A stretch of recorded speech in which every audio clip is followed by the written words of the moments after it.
আমরা এত রাত্রে দুজন মিলে বেরিয়েছি। হ্যালো, এটা হচ্ছে কাটোয়ার গঙ্গার ঘাট।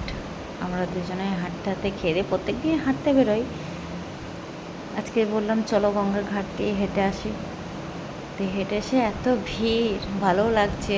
সবাই পুজো দিচ্ছে, ভক্তরা এত দূর থেকে এসেছে, চান করছে, কত কিছু দোকানও বসেছে। ভিড় ভাট্টা একটা আলাদাই ফিল। এই যে কত কিছু বিক্রি করছে, আবার পিছনে দেখছেন এগুলো বাঁশ দিয়ে প্রশাসন থেকে সব এগুলো ব্যবস্থা করেছে যাতে ভক্তদের অসুবিধা না হয়। এখানে স্নান ঘরেরও ব্যবস্থা আছে, এখানে পুলিশেরও ব্যবস্থা আছে, কোনো অসুবিধাই হবে না ভক্তদের। মন্দিরটা দেখুন কী সুন্দর সাজিয়েছে, তার সঙ্গে এখানে কত দোকান, মেলার মতন একবারে। মেলা দোকানের ভেতরেও কত জিনিস, এই যে ঘট রেখেছে, বাঁক আছে, যাদের যেটা প্রয়োজন সেটা নেবে জল রাখার জন্য। সব দেখে টেকে আমরা এবারে বাড়ি চললাম। বাড়ি ফিরতে ফিরতে প্রায় 12টার পরই হয়ে গেল। এখানে মনে হচ্ছিল না রাত 12টা বাজে।